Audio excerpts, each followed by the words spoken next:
membangun peradilan yang lebih adil di Indonesia. Mungkin atau utopia.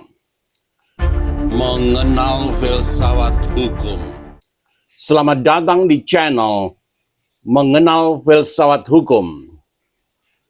Kita sering mengkritik hukum tentang putusan yang terasa tidak adil, tentang sistem yang timpang, tentang kepercayaan yang mulai goyah, dan sebagainya. Namun, setelah kritik itu, masih muncul pertanyaan yang lebih penting, yakni, jika kita ingin keadilan, apa yang harus diubah? Bagian 1, mengembalikan tujuan hukum. Langkah pertama mungkin terdengar sangat sederhana, namun paling mendasar. Mengembalikan hukum pada tujuannya. Bukan sekedar kepastian, bukan sekedar prosedur, tetapi keadilan. Sejak Aristoteles, kita diingatkan bahwa keadilan merupakan inti dari hukum.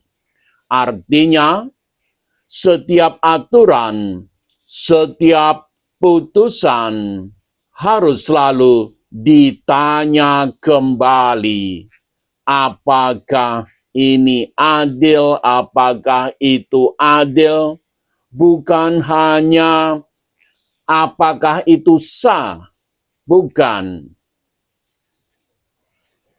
Bagian 2, memperluas akses terhadap keadilan.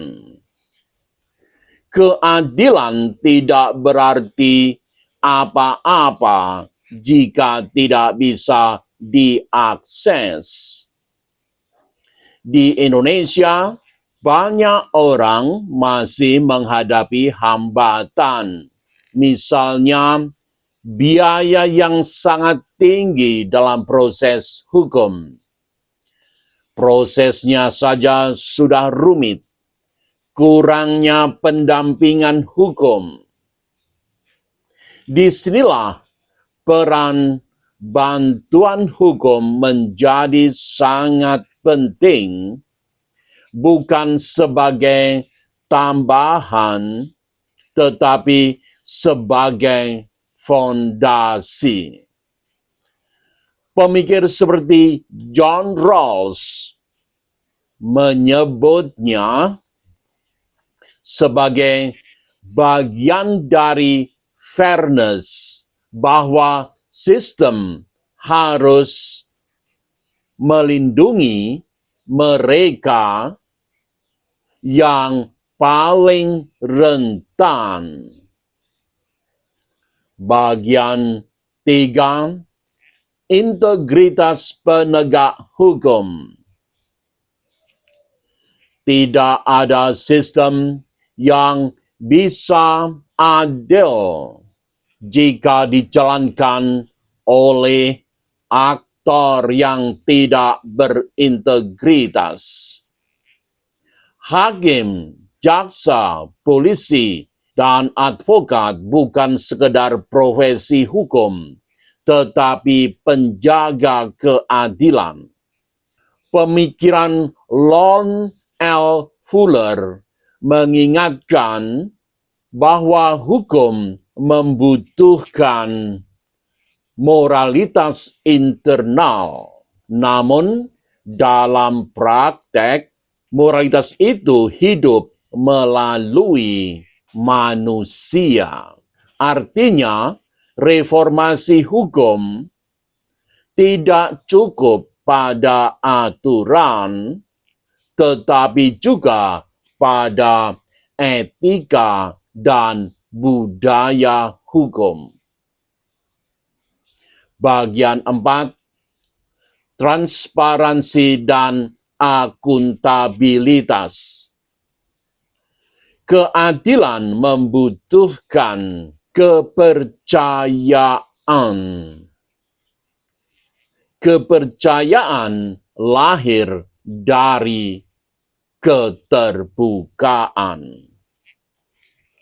Proses peradilan yang transparan, putusan yang dapat diakses publik, pengawasan yang efektif. Semua itu bukan sekedar teknis, tetapi syarat keadilan. Ketika publik bisa melihat dan memahami proses hukum, hukum tidak lagi terasa jauh. Ia menjadi milik bersama.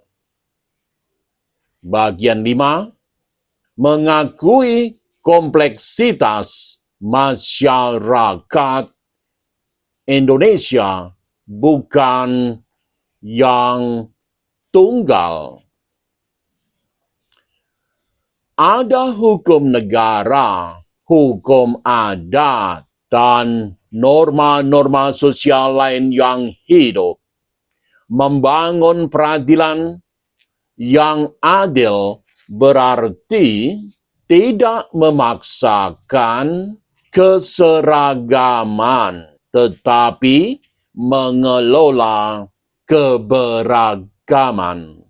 Disinilah pendekatan pluralisme hukum menjadi sangat penting, bahwa keadilan bisa memiliki banyak wajah selama tetap menjaga martabat manusia. Bagian 6, dari sistem menuju kesadaran. Pada akhirnya, keadilan tidak hanya dibangun oleh institusi. Keadilan juga dibentuk oleh kesadaran masyarakat. Ketika masyarakat diam terhadap ketidakadilan, sistem akan tetap seperti itu. Namun ketika masyarakat kritis, bertanya, dan menuntut, disitulah perubahan dimulai. Sebagai penutup reflektif, membangun peradilan yang adil mungkin tidak pernah selesai. Hal tersebut bukan proyek jangka pendek. Hal tersebut merupakan proses yang terus berjalan. Namun itu bukan alasan untuk berhenti. Karena setiap langkah kecil, transparansi, integritas, akses, dan kesadaran merupakan bagian dari perjalanan menuju keadilan. Pesan penutup video hari ini: apakah peradilan yang adil itu mungkin? Mungkin tidak sempurna, namun selalu mungkin untuk diperjuangkan. Keadilan bukanlah sesuatu yang paling akhir, melainkan arah yang harus terus kita pilih. Terima kasih.